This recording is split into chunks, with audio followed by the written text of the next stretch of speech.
What's up, University Club family? It's your friendly food and beverage director, Josh, coming to you with another episode of Behind the Bar, where today, as you can see, we're not behind the bar, we're actually in the library, sitting in front of the fire, and I'm joined by University Club member and resident gin specialist, Mrs. Sierra Modro. Thank you for joining us today, Mrs. Modro. I'm always happy to drink gin. To say that gin is a passion for Mrs. Modro would be an understatement. She has hosted many classes for our membership. Each one has been filled completely, each seat, and each one has been rather fun, wouldn't you say? It gets more and more fun the more gin we drink, but yeah, it's a lot of fun. Usually 6 gins, 2 cocktails, and a lot of laughs. So I'm going to ask Mrs. Modro a few questions about gin. First of all, what exactly is gin? Where does it come from? And how is it different from other clear spirits? So by definition, gin is an unaged, juniper-forward, neutral spirit. So basically you take a neutral spirit, which most people know neutral spirits by a far more common name, vodka. So you take a neutral spirit, then additional botanicals are added to that spirit, and it's redistilled with those botanicals. What is included in the botanicals varies quite a bit. It always has to have juniper. That's the definition of gin, juniper berries. But beyond that, you can go off in all sorts of different directions. Some of the favorite things that I like in gin tend to be cardamom. I like it when there's some hyssop. There's a lot of different, most of the time it's usually anywhere from 8 to 12 different botanicals. Sometimes they tell you what they are, most of the time they don't, because that's their trade recipe for what's in the gin. How's it different? Well, it's different from vodka because, of course, it has flavor, which is why it's so tasty. So that's how it's different from vodka, but it's also unaged. In general, which we'll get to some exceptions to that rule, I think during the course of the conversation, but in general, it's unaged. And that means that for a lot of distillers, it's one of the first things that they can produce. So if someone's making, say, whiskey, which requires typically anywhere from 24 months on up of aging in oak barrels, what do they do for the first couple of years to make money? They make gin. And that works out really well for the distillers, and it works out really well for our glasses and our palates. So that's kind of a little bit some of the main differences for gin. Okay. So I understand bourbon has to be made from 51%, at least 51% corn. Obviously tequilas from agave, rum is from sugarcane, vodka can be made from just about anything that has any kind of sugar in it. Are there any kind of limitations or ingredients that can't be used, or is there any kind of standard that has to be used for gin? As far as the base spirit goes, no.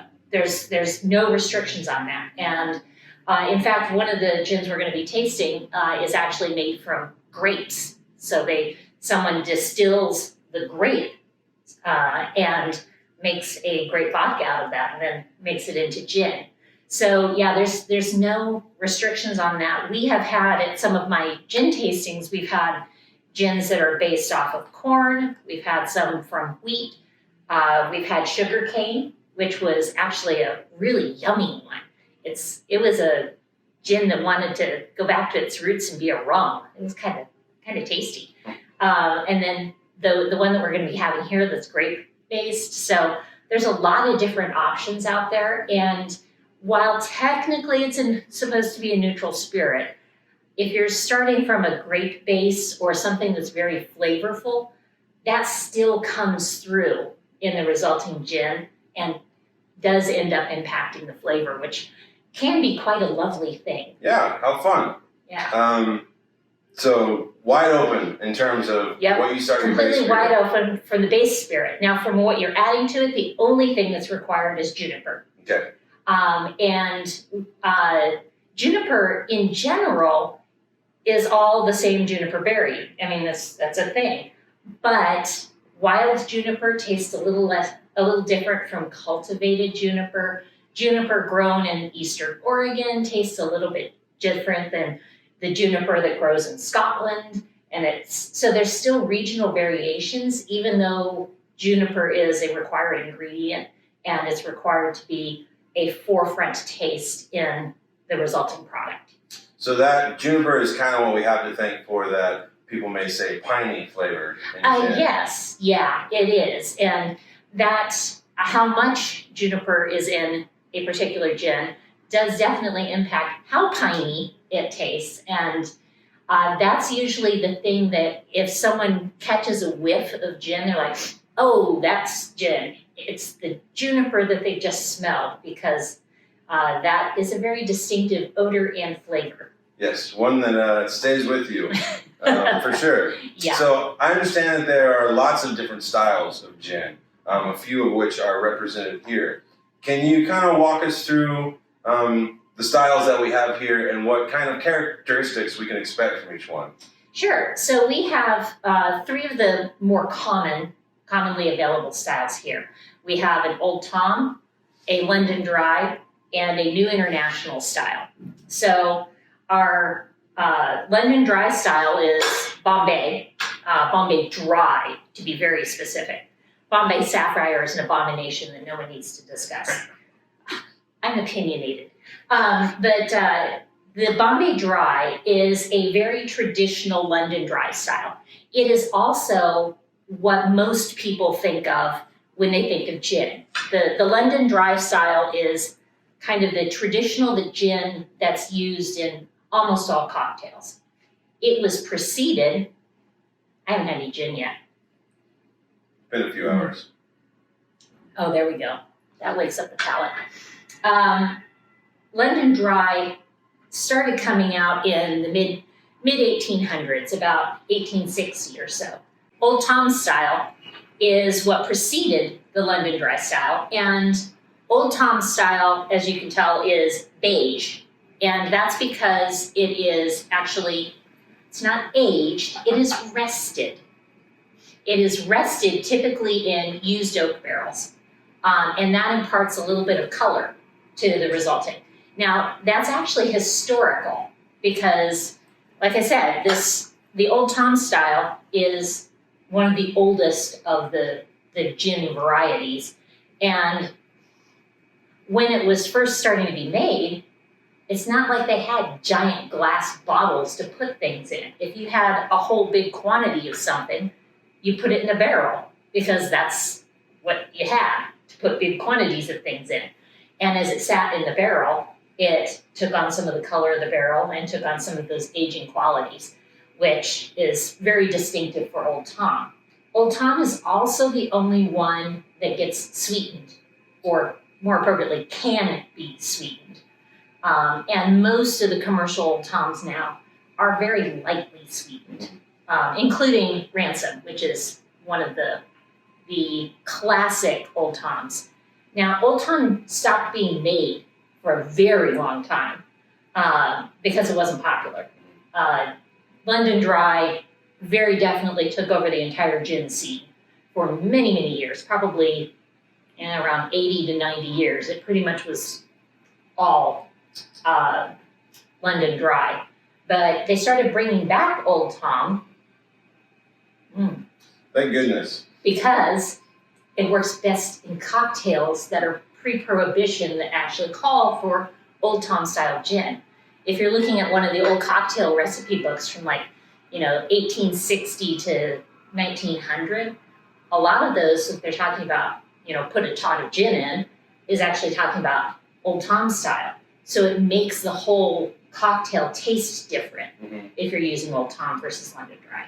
Sure. A lot of cocktails back then were adding a little bit of sugar, some sort of water, some sort of citrus, and so having that sugar in there already just obviously makes for a great cocktail starter. Yeah, it does. And then finally, the last one we're going to be tasting, or started tasting already, is a New International style. And this is one that I actually picked up. I picked up my first bottle of this at Christmas time. Santa brought it to me, and Santa likes me. It's called BC Inn. which is short for Barcelona. This is made in Barcelona, Spain. And one of the most interesting parts of this is it is made from 100% grape neutral spirits, which is a lot of fun. And this one, what do you think? Have you tried it before?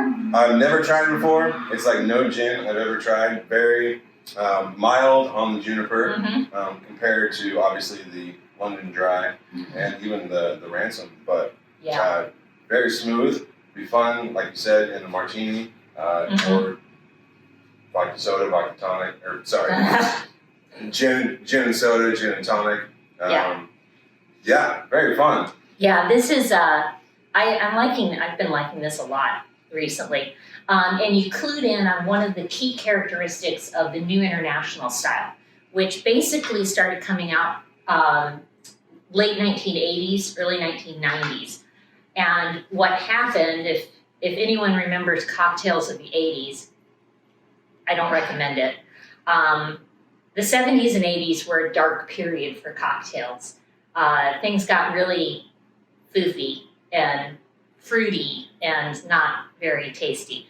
And to get people back into cocktails, and particularly back into gin, some of the manufacturers started pulling back on the juniper a bit and adding in some other botanicals in that to replace that and create a slightly different flavor profile.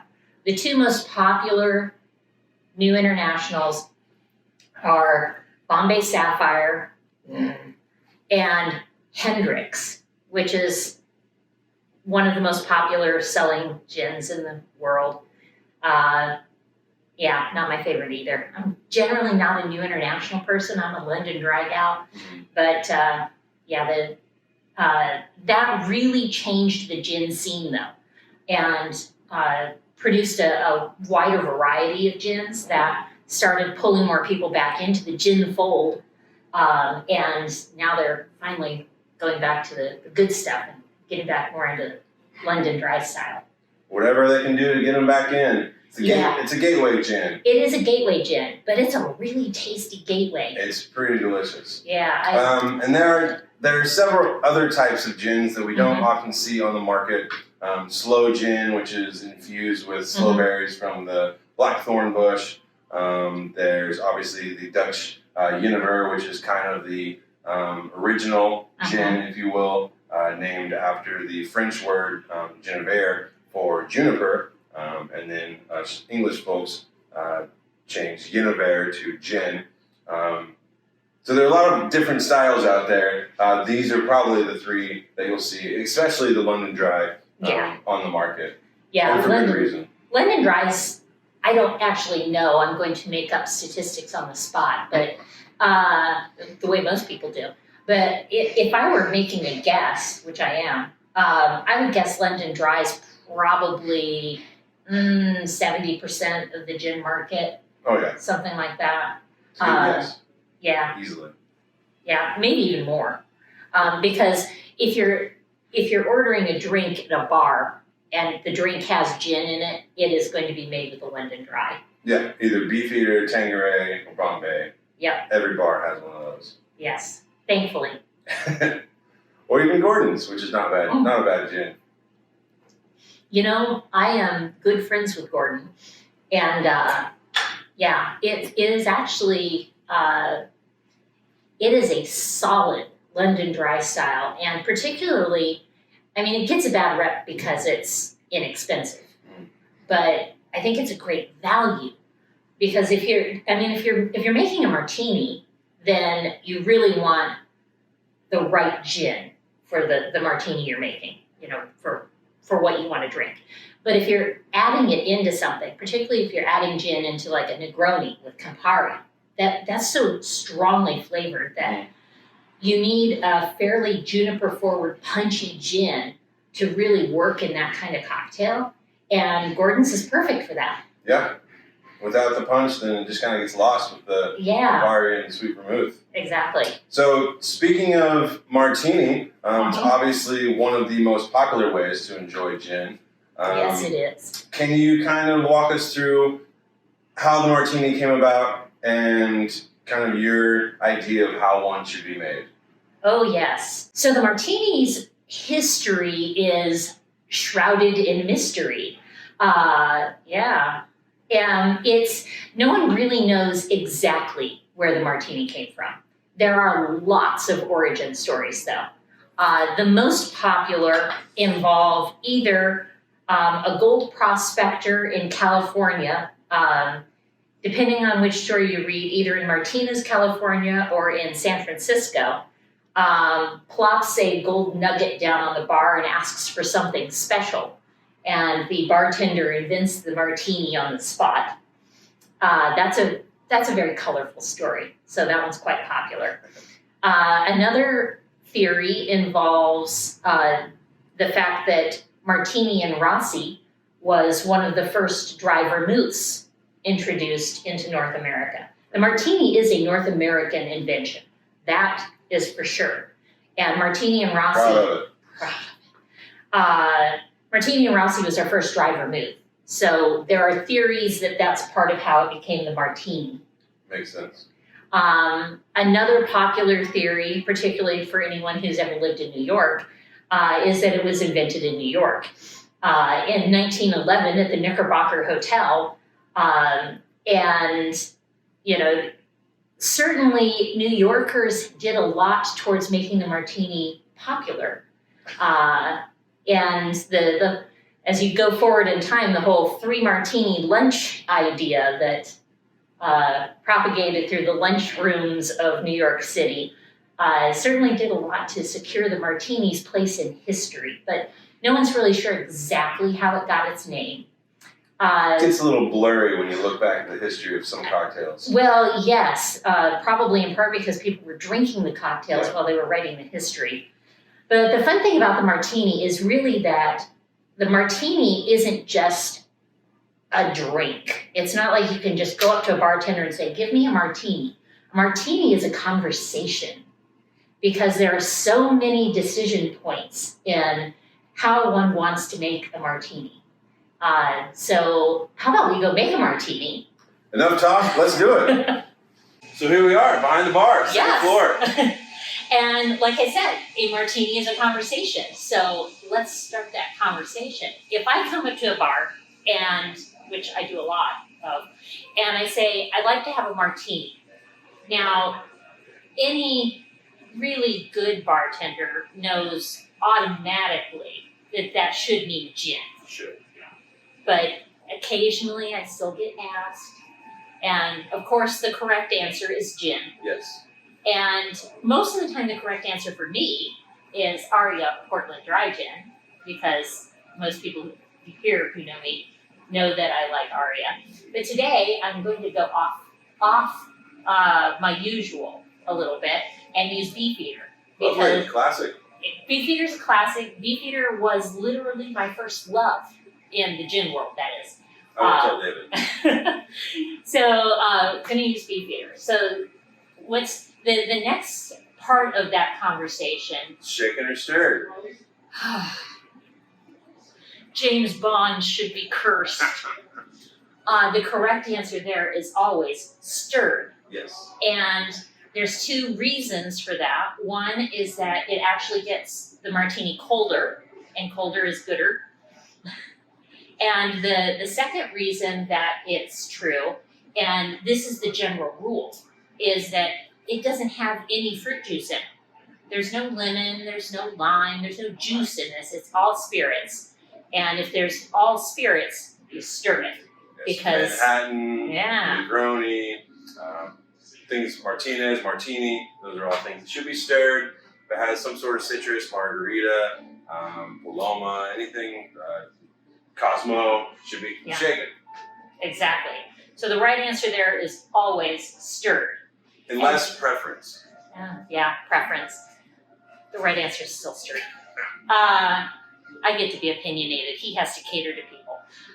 So the next question is usually around dry. Yeah. So explain to us, because a lot of people are kind of confused. You add dry vermouth, does that make it more dry the more you add? It's kind of confusing for some people, but other people like it wet, which is also more vermouth. Explain to us what does dry really mean with martini? So, according to the history, if you start looking at the background of the martini and where it came from, the supposition is that dry originally did refer to it being dry vermouth as opposed to sweet vermouth. Oh wow! Because sweet vermouth is used in the Martinez, which some people think was a precursor to the martini.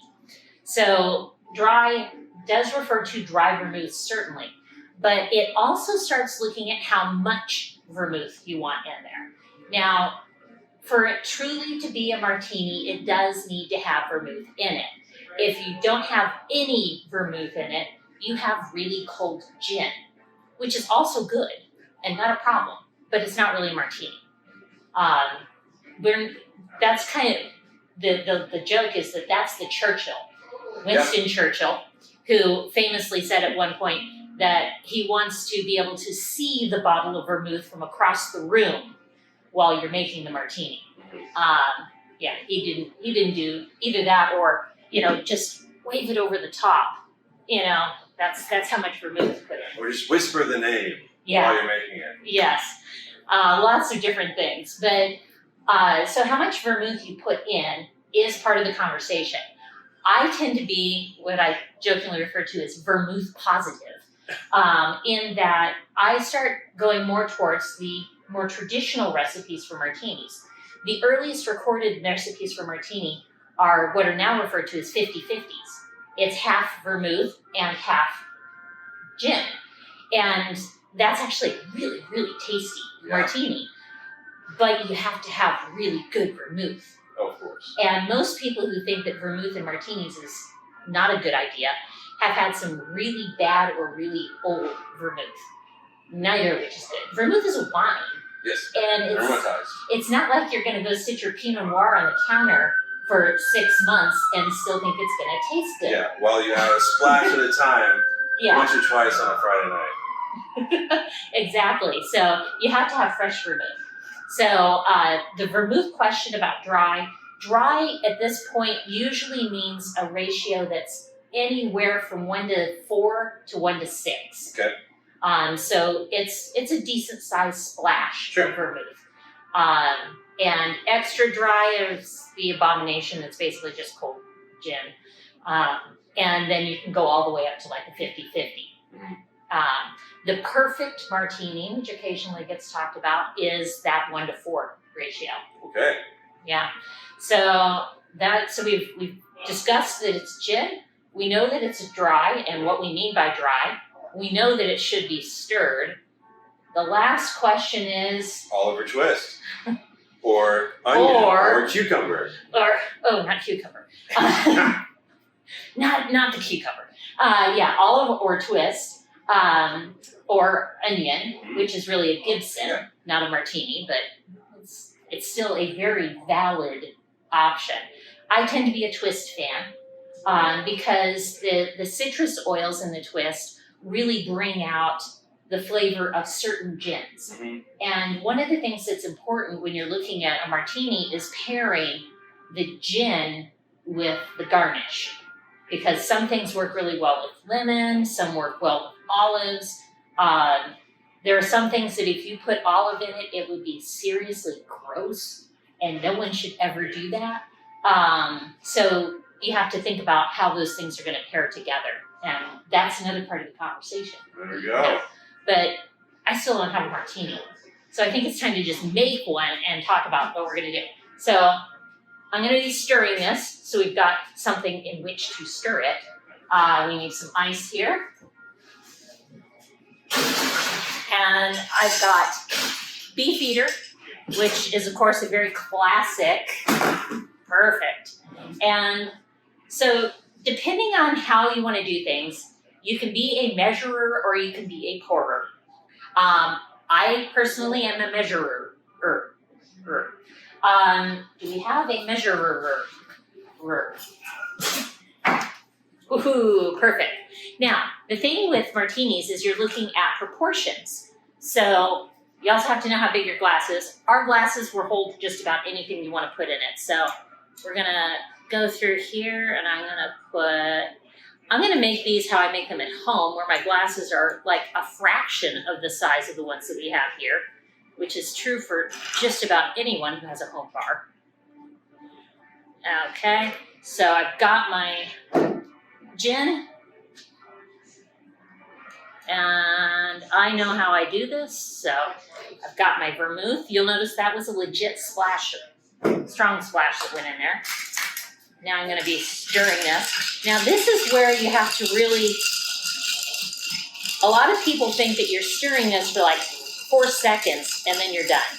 No, to really get this cold, you have to be stirring this for quite a while. The classic is 2 happy birthdays. If you wanna sit here and sing happy birthday to yourself twice. I don't. Plus I've done this kind of a lot. So I know about how cold I want it to be. And yeah, the classic when you're shaking is you can tell when it's too cold for you to want to touch it, then you've got it cold enough. That's about true here as well. Get that ready to strain. Now the other thing that's really nice when you're stirring is that it comes out just crystal clear. If you shake the gin martini, it will get cloudy. And now you twist, and you wanna see the oils. It's so fun when you can see the oils express themselves over the top and then in there. So if your gin gets cloudy here when you shake it, some people call that bruising. You haven't actually bruised anything, but what you have done is change the flavor of the gin, because there are certain botanicals in the gin that release when they're shaken, when they get that kind of agitation, and that clouds up the gin color instead of being perfectly clear. That is a beautiful looking martini. Well done. And thank you so much for joining us and walking us through all things gin. Thank you, UC family, for tuning in. We are once again open, so come see us, come have lunch with us, dinner with us, or enjoy one of these wonderful gin martinis, aka martinis, in one of our bars. So thanks for tuning in. See you soon.